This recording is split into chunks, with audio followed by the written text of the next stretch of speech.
Hello guys, welcome to our YouTube channel with my daughters Reika.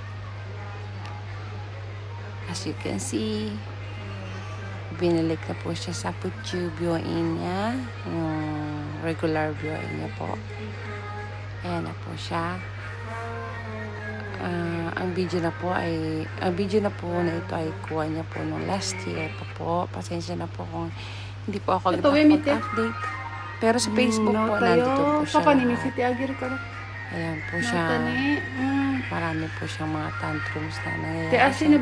Pasensya na po kayo, hindi po ako marunong talaga mag-approach. Ano sasabihin ko. Pero pag-aaralan. Yan ano. Nabasa na. Ayan po.